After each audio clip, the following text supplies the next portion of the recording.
പ്രിയമുള്ളവരെ, വല്ലാത്തൊരു കുറ്റബോധത്തോടെയാണ് ഈ ചടങ്ങിന് ഞാൻ നീൽ മഹേഷ് എന്ന നടനെ ക്ഷണിച്ചത്. ഈ സിനിമയിലെ ആദ്യ നായകൻ നീലായിരുന്നു. ഒരുപക്ഷെ വിധിയുടെ ഇടപെടലും ഉണ്ടായിരിക്കാം, അല്ലെങ്കിൽ ഒരു മനുഷ്യനെന്ന നിലയിൽ എൻ്റെ കുറവുണ്ടായിരിക്കാം നീലിന് ഈ പടത്തിൽ നിന്ന് മാറേണ്ടി വന്നത്. അല്ല, മാറ്റേണ്ടി വന്നു എന്ന് പറയുന്നതാവും കൂടുതൽ ശരി. അതിൻ്റെ ദുഃഖം തീർക്കാനാണ് ടീസർ റിലീസ് നീൽ മഹേഷിനെ കൊണ്ട് തന്നെ നടത്തണം എന്ന തീരുമാനത്തിൽ ഞാൻ എത്തിച്ചേരാൻ കാരണം. അതൊരു പ്രായശ്ചിത്തവും തെറ്റുതിരുത്തലുമാണ്. ഇതിലൂടെ ഞാൻ എന്നെ തന്നെയാണ് തിരുത്താൻ ശ്രമിക്കുന്നത്. ടീസർ റിലീസ് ചെയ്യുന്നതിനായി ഞാൻ നീലിനെ ക്ഷണിക്കുന്നു. അതിനു മുമ്പ് നീൽ മഹേഷ് നിങ്ങളോട് 2 വാക്ക് സംസാരിക്കും. നമുക്കറിയാം, ബന്ധങ്ങൾക്ക് വലിയ വില കൽപ്പിക്കാത്ത ഒരു കാലഘട്ടത്തിലൂടെയാണ് നാം കടന്നു പോകുന്നത്. എൻ്റെ ഇപ്പോൾ പൂർത്തിയായ സിനിമയുടെ വിഷയവും അതുതന്നെയാണ്. ഭാര്യ-ഭർത്തൃബന്ധത്തിന് ഒരു പുതിയ മാനം തന്നെ എഴുതിച്ചേർത്ത ആളാണ് നീൽ മഹേഷ്. ഒരുപാട് വണ്ണമുള്ളൊരു പെൺകുട്ടിയെ വിവാഹം കഴിച്ച് നിലവിലുള്ള എല്ലാ സൗന്ദര്യ സങ്കല്പങ്ങളെയും നീൽ മഹേഷ് തകർത്തു. ആ ബന്ധത്തിന്റെ ഊഷ്മളതയായിരിക്കും നീൽ മഹേഷ് നിങ്ങളുമായി പങ്കുവയ്ക്കുക.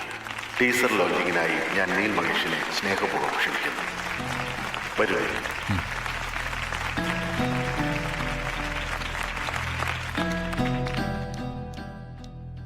ലോകത്തിലെ ഏറ്റവും പവിത്രമായ ബന്ധങ്ങളിൽ ഒന്നാണ് ഭാര്യ-ഭർത്തൃബന്ധം. ഒരർത്ഥത്തിൽ പറഞ്ഞാൽ ആ ബന്ധത്തിലൂടെയാണ് ലോകം നിലനിൽക്കുന്നത് പോലും. ഇന്ന് ഇത്തരം ബന്ധങ്ങൾ സ്വന്തം സ്വാധീനം വർദ്ധിപ്പിക്കാനോ സമ്പത്ത് വർദ്ധിപ്പിക്കാനോ കരിയറിന്റെ പുതിയ സാധ്യതകൾ വർദ്ധിപ്പിക്കാനോ ഒക്കെയാണ് എല്ലാവരും ഉപയോഗിക്കുന്നത്. 2 വ്യക്തികൾ തമ്മിൽ പ്രേമിക്കുന്നത് പോലും ജാതിയും മതവും സ്വത്തും നോക്കിയിട്ടാണ് എന്ന അവസ്ഥയിലാണ് നമ്മൾ എത്തി നിൽക്കുന്നത്. അത് ഒരു ദുരന്തപൂർണമായ അവസ്ഥയാണ്. അതുകൊണ്ടാണോ താങ്കൾ ഒരു വണ്ണമുള്ള പെൺകുട്ടിയെ വിവാഹം കഴിച്ചത്? അതെ, അതുകൊണ്ട് തന്നെയാണ്. എന്റെ ആ തീരുമാനം കൊണ്ട് നല്ലൊരു സന്ദേശം സമൂഹത്തിൽ പ്രചരിക്കാൻ ഇടയാവുമെങ്കിൽ അതൊരു നല്ല കാര്യമായിട്ട് എനിക്ക് തോന്നുന്നു. താങ്കളുടെ ഇപ്പോഴത്തെ ജീവിതത്തെ കുറിച്ചൊന്ന് പറയാവോ? നല്ല ജീവിതമാണ്. എല്ലാ അർത്ഥത്തിലും ഞങ്ങൾ മാതൃകാ ദമ്പതിമാരാണ്. ഞാൻ സ്വാതിയെയും സ്വാതി എന്നെയും അകമഴിഞ്ഞ് സ്നേഹിക്കുന്നു. സ്നേഹമാണല്ലോ കുടുംബജീവിതത്തിന്റെ പ്രധാന ഘടകം. അത് ഞങ്ങൾക്കിടയിലുണ്ട് ഒരുപാട്.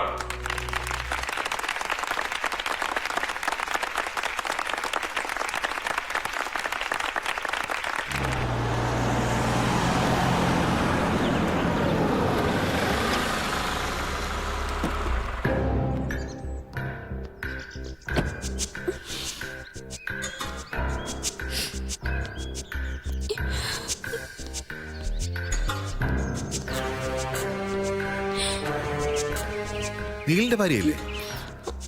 അതെ. എന്നെ അറിയാൻ വഴിയില്ല. ഞാൻ പഴയൊരു സംവിധായകനാ. 10ഓളം പടങ്ങൾ ഡയറക്ട് ചെയ്തിട്ടുണ്ട്. ബഹുമാനമൊന്നും വേണ്ട. പിന്നെ ഫീൽഡ് ഔട്ടായ ആരും ബഹുമാനിക്കാറില്ല.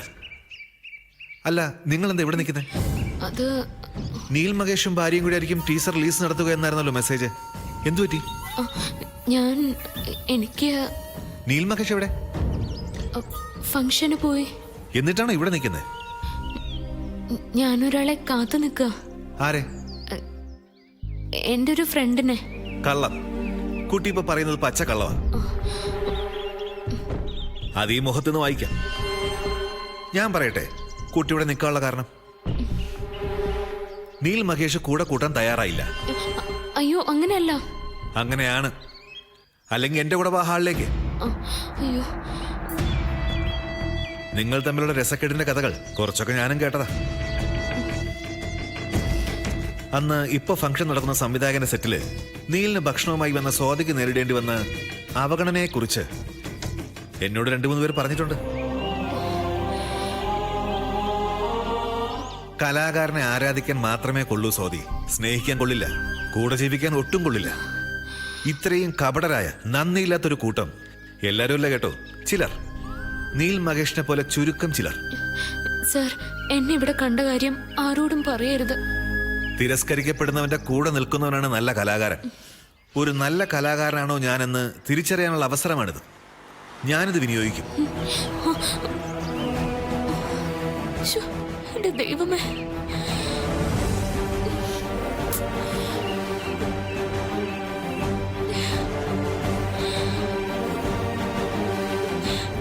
ശരീരത്തിന്റെ ഭംഗി കൂടുതലോ കുറവോ അതല്ല ഒരു കുടുംബ ബന്ധത്തിന്റെ അടിസ്ഥാനം. മനസ്സാണ്. മനസ്സിന് വലുപ്പമുള്ളവർക്ക് മറ്റൊരു കുറവും ഒരു കുറവല്ല. ശുദ്ധ നുണയാണ് ഇയാൾ പറയുന്നത്. മിസ്റ്റർ നീൽ മകേഷ്, അഭിനയം ക്യാമറയ്ക്ക് മുന്നിൽ മതി. സർ, സാരിരിക്കെ. ഇരിക്കാം. അതിനുമുമ്പ് ഇയാളോട് കുറച്ച് ചോദ്യങ്ങൾ ചോദിക്കാനുണ്ട്. എന്താ നീൽ മകേഷ്, എന്റെ ചോദ്യങ്ങൾക്ക് സത്യസന്ധമായ മറുപടി പറയാൻ പറ്റുമോ? സാർ ചോദിക്കേ. കുടുംബ ബന്ധങ്ങളെക്കുറിച്ച് വാദോരാതെ പ്രസംഗിച്ചല്ലോ. ഇവിടെ പറഞ്ഞ ആശയങ്ങൾക്കനുസരിച്ചാണോ നിങ്ങൾ ജീവിക്കുന്നത്?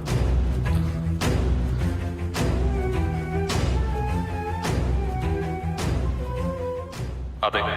അതായത് നീല് വണ്ണം കൂടിയ ഭാര്യയുമായി സന്തോഷത്തോടെ ജീവിക്കുകയാണെന്ന് ചുരുക്കം.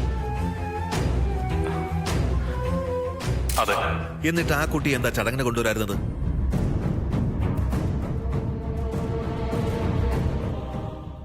സുഖമില്ലാത്തതുകൊണ്ടാ. കള്ളം, പച്ച കള്ളം അയാൾ പറഞ്ഞത്. നീലിന്റെ ഭാര്യ ഇവിടെ തന്നെയുണ്ട്, ഈ ഹാളിന് പുറത്ത്. അവളെയും കൂട്ടി ഇതിനകത്തേക്ക് വന്നാൽ നാണം കെടുമെന്ന് വിചാരിച്ച് പുറത്ത് നിർത്തിയിരിക്കുക ഈ മഹാൻ. അല്ലെങ്കിൽ പറയട്ടെ, ഈ ഞാൻ പറഞ്ഞത് നുണയാണെന്ന്. അല്ലെന്ന് തെളിയിച്ചാൽ ഞാൻ ഇവന് ക്ഷൗരം ചെയ്തു കൊടുക്കും. ആരോപണം ഉന്നയിക്കുമ്പോൾ അതിന് അടിസ്ഥാനം ഉണ്ടായിരിക്കണം. അടിസ്ഥാനം ഉണ്ട്. അവരെ കണ്ടിട്ടാ ഞാൻ ഇങ്ങോട്ട് വന്നത്. നീൽ മഹേഷ് എന്നാലും ആള് കൊള്ളാലോ. അതെ അതെ. പാവം കുട്ടി സങ്കടപ്പെട്ട് അപമാനിക്കപ്പെട്ട് നിൽക്കുമായിരുന്നു. ഇങ്ങനെ ദ്രോഹിക്കാനായിരുന്നെങ്കിൽ എന്തിനാ മിസ്റ്റർ അവളെ വിവാഹം കഴിച്ചത്? എന്നിട്ടും മാന്യം ചമയുന്നു. പ്രസംഗവും പ്രവൃത്തിയും തമ്മിൽ പൊരുത്തമുണ്ടായാലേ ഒരു യഥാർത്ഥ കലാകാരനാവൂ. നിങ്ങൾ അതല്ല. അതുകൊണ്ടാ പടങ്ങളിൽ നിന്ന് റബ്ബർ പന്ത് തട്ടി തെറിക്കും പോലെ തെറിച്ചെറിച്ച് പോകുന്നത്. ദയവ് ചെയ്ത് ഈ ചടങ്ങ് അലങ്കോലാക്കരുത്. ഞാൻ നുണ പറഞ്ഞതല്ല. ആ കുട്ടി അങ്ങനെ ഒരു സാഹചര്യത്തിൽ കണ്ടതിന്റെ ദേഷ്യമാണ് ഞാൻ തീർത്തത്. സംശയമുണ്ടെങ്കിൽ നിങ്ങൾക്ക് പരിശോധിക്കാം. ഇപ്പോഴും ആ കുട്ടി അവിടെ തന്നെ നിൽപ്പുണ്ട്. ശരി, പരിശോധിക്കാം. വാനിയിലെ ഇയാൾ പറഞ്ഞത് സത്യമാണെന്ന് അറിയണമല്ലോ. എന്താ നീലിനൊരു പ്രയാസം പോലെ? ഒന്നുമില്ല സർ. എന്നാവാ, സത്യം എന്താണെന്ന് എല്ലാവരും ബോധ്യപ്പെടുത്തിയില്ലെങ്കിൽ അതിന് നാണക്കേട് നീലിന് തന്നെയാ. അവന് ധൈര്യം ഉണ്ടാവില്ല. കാരണം ഞാൻ പറഞ്ഞത് സത്യമാണെന്ന് അവൻ അറിയാം. അല്ലെങ്കിൽ തെളിയിക്കട്ടെ. അവൻ വരുന്നില്ലെങ്കിൽ വേണ്ട, നമുക്ക് പോയി നോക്കാം. സത്യം എന്താണെന്ന് അറിയണമല്ലോ. വാനില്ലേ, നമുക്ക് നോക്കാം. വാ.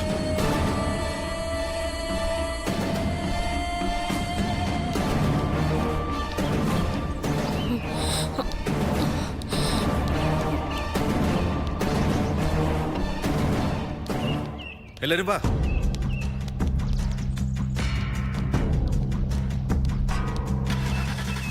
എവിടെ സ്വാതി? ഇവിടെ ഉണ്ടായിരുന്നു. എന്നിട്ട് പെട്ടെന്ന് മാഞ്ഞുപോയോ? നീ എന്നോട് ചൂടാവണ്ട. അതിനുള്ള യോഗ്യത നിനക്കില്ല. ഒന്ന് അന്വേഷിച്ച് നോക്ക്. ഭർത്താവിന്റെ മാനം രക്ഷിക്കാൻ എവിടെയും ഒളിച്ചിരിപ്പുണ്ടാവും.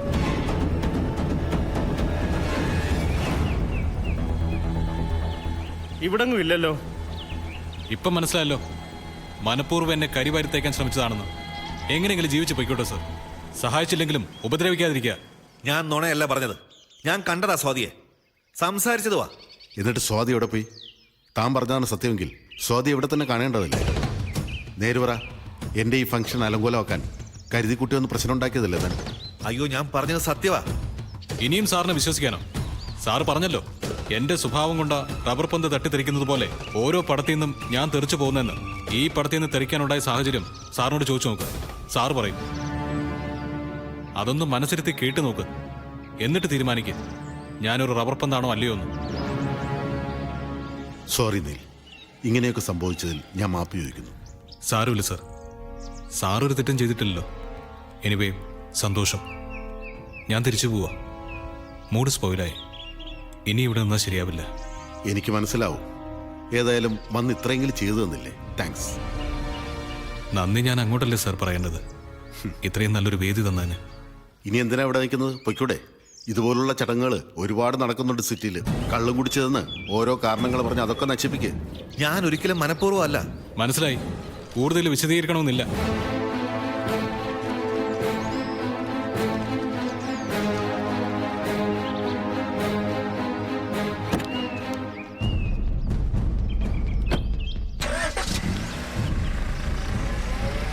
ഏട്ടാ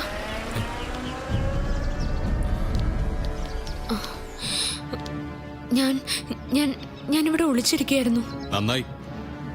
അയ്യോ ഏട്ടാ മാറ്.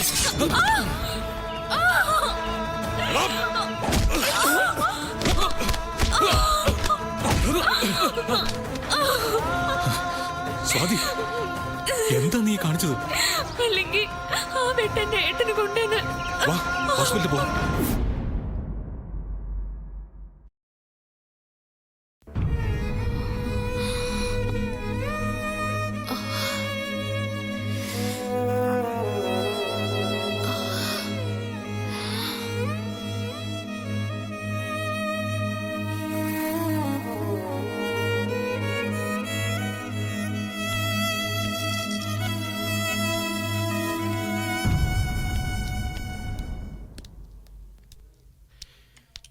കമ്പി പിടിച്ചപ്പോ മുറിഞ്ഞു എന്നുള്ളത് സത്യം തന്നെയാണല്ലോ അല്ലേ?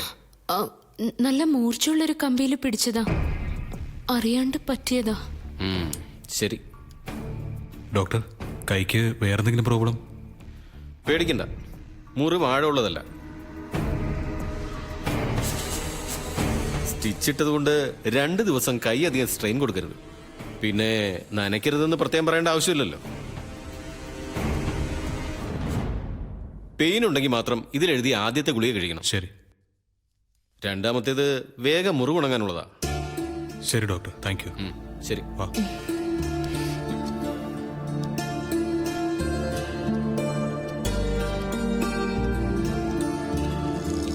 അടുത്ത പേഷ്യന്റിനെ വിളിക്കും. എന്താ മോളെ, എന്താ പറ്റിയേ? നിങ്ങൾ രണ്ടാളും ആ ഫംഗ്ഷനല്ലേ പോയത്? അതെ. പിന്നെന്താ സ്വാതി കയ്യിലെങ്കിലും ഒരു കെട്ട്? ഇത് മുറിവ് പറ്റിയതാന്ന് ഉറപ്പാ. എങ്ങനെ മോളെ ഇത് സംഭവിച്ചേ? ആരെങ്കിലും ഒന്ന് മിണ്ട്. ശിക്ഷിച്ചതായിരിക്കും വല്ലിച്ച. ഇഷ്ടമല്ലാതല്ലേ കൂടെ കൊണ്ടുപോയത്, അതിനുള്ള പ്രതികാരം ചെയ്തതായിരിക്കും. അല്ല, വല്ല അപകടം പറ്റിയതായിരിക്കും. ഒരു നിസ്സാര പരിക്കിനെ ഇത്ര വലിയ ആന സംഭവം ആക്കണ്ട. ഓ, ആനയ്ക്കാണല്ലോ പരിക്ക് പറ്റിയത്, അപ്പൊ ആന സംഭവം ആക്കണം. എന്താ നടന്നെന്ന് പറ. അതമ്മേ, എന്റെ കുഴപ്പം കൊണ്ട് പറ്റിയതാ.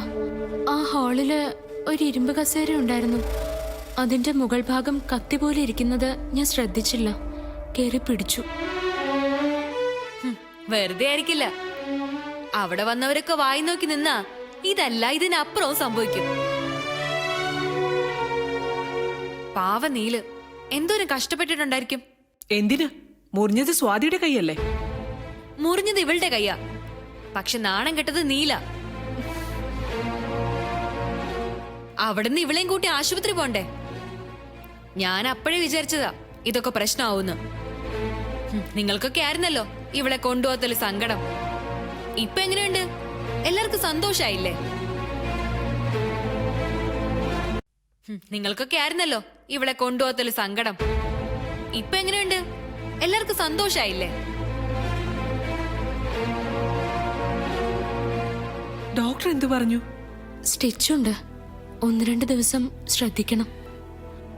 സാരല്ല മോളെ, വേഗം ഉണങ്ങും. എന്നൊന്നും പറയാൻ പറ്റില്ല. തടിയുള്ളതുകൊണ്ട് ഉണങ്ങാൻ ചിലപ്പോ ബുദ്ധിമുട്ട്, പഴുക്കാനും സാധ്യതയുണ്ട്. പഴുപ്പുള്ളിൽ കയറിയ തീർന്നേ, ചിലപ്പോ 2 കൈയും വെട്ടിക്കളയേണ്ടി വരും. കൈയല്ല, ഇങ്ങനെ പോയ നാവാ വെട്ടേണ്ടത് നിന്റെ. ഓ ആ, എന്തായാലും ഇതുകൊണ്ടൊരു ഗുണമുണ്ടായി സ്വാതി. ഇനി പണിയൊന്നും എടുക്കണ്ട. ആ, സ്റ്റിച്ച് എടുത്താലും സ്റ്റിച്ച് എടുത്തില്ല എന്ന് പറഞ്ഞ് കുറച്ചു ദിവസം ഇങ്ങനെ കെട്ടിക്കൊണ്ട് നടന്നോ. ആ, പിന്നെ ബെഡ് റെസ്റ്റ് എടുക്കാം. നിന്റെ മനസ്സിലെ കുന്നായ്മയൊന്നും ഇവളെ പഠിപ്പിക്കണ്ട. പിന്നെ ഞാൻ പഠിപ്പിച്ചിട്ട് വേണമല്ലോ ഇനി. ആ, എന്തായാലും ഇത്രയല്ലേ വന്നോളൂ. കണ്ണി കൊള്ളണ്ട് പുരുകത്ത്. മോള് വാ, റെസ്റ്റ് എടുക്ക. വാ.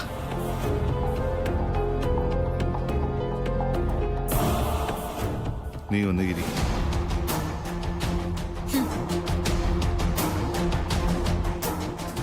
നാരായണജിയുടെ പ്രവചനം വർക്ക് ചെയ്യാൻ തുടങ്ങി.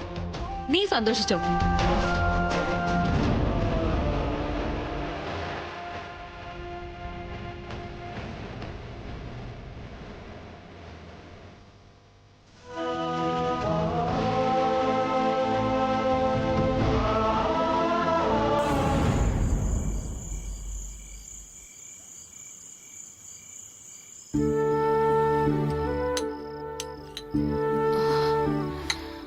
ഇവിടെ ഇരിക്കെ, അമ്മ സ്പൂണിൽ കോരിത്തരാം. വേണ്ടമ്മേ, ഞാൻ കഴിച്ചോളാം. എങ്ങനെ കഴിക്കും? കൈ മുറിഞ്ഞിരിക്കല്ലേ? സാരമില്ല, ഞാൻ കഴിച്ചോളാം. അമ്മ പോയി കിടന്നു.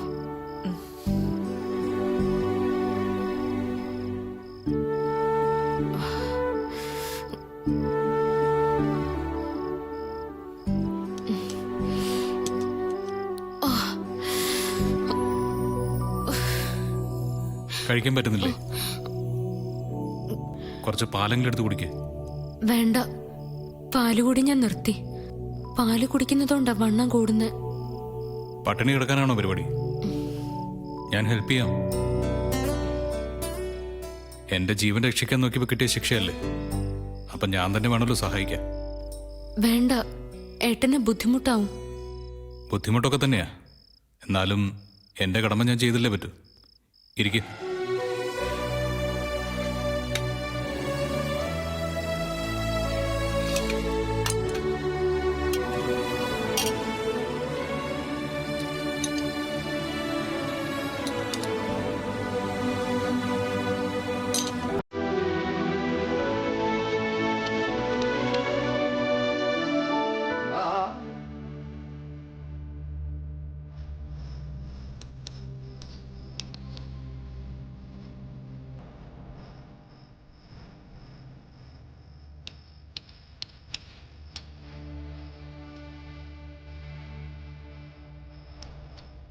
എന്തിനാ കണ്ണു നിറഞ്ഞത്?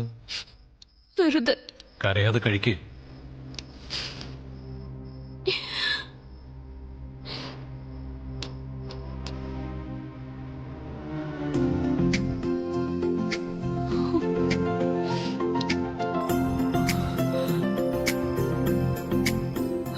ഒന്നിങ്ങ് വന്നേ, ഒരു കാഴ്ച കാണിച്ചു തരാം. എന്താ? ദേ നോക്ക.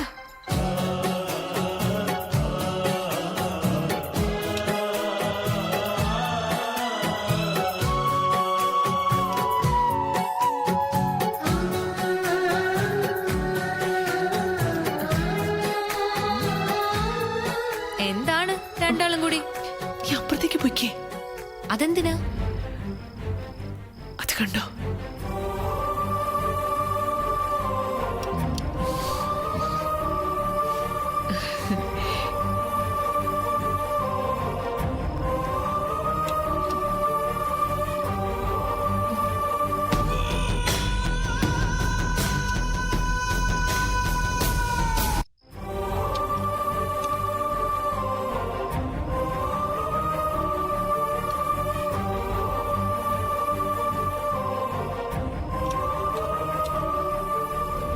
ഓ, അപ്പൊ ഇവിടം വരെ എത്തി കാര്യങ്ങള്.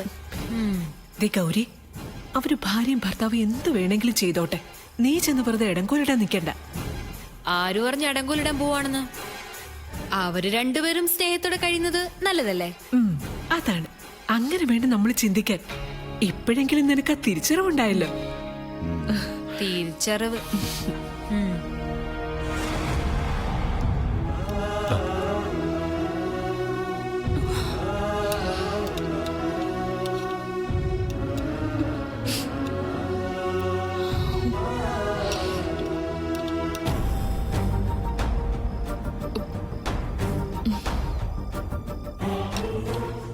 ഞാൻ വന്നത് നിങ്ങൾക്കൊരു ബുദ്ധിമുട്ടായോ? എന്ത് ബുദ്ധിമുട്ട്? ഇവക്ക് ഒറ്റയ്ക്ക് കഴിക്കാൻ പറ്റാത്തതുകൊണ്ടാ ഞാൻ. നടക്കട്ടെ നടക്കട്ടെ, സ്വർഗത്തിലെ കട്ടുറുമ്പാവാനേ ഞാനില്ല. മതി. ഒന്നും കഴിച്ചില്ലല്ലോ, ഇത് കംപ്ലീറ്റ് ചെയ്യേ.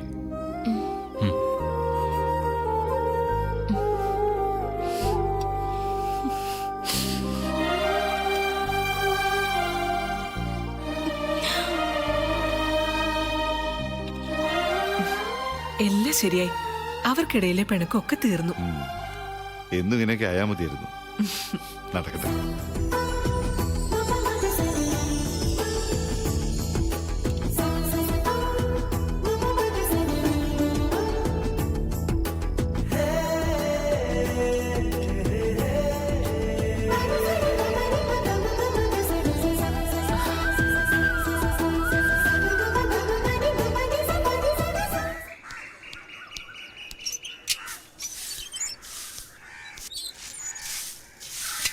നമ്മുടെ നീലിനാരാ ഇത്രമാത്രം ശത്രുക്കള്?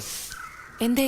അല്ല, ആരോ ഗുണ്ടകൾ വിട്ടെന്നോ അവര് നീലിനെ വെട്ടാൻ ശ്രമിച്ചെന്നോ അത് കയറിത്തെടുത്ത സ്വാതിക്ക് പരിക്ക് പറ്റിയെന്നൊക്കെ പറയുന്ന കേട്ടു. ആർക്ക് പരിക്ക് പറ്റിയെന്ന്? സ്വാതിക്ക്.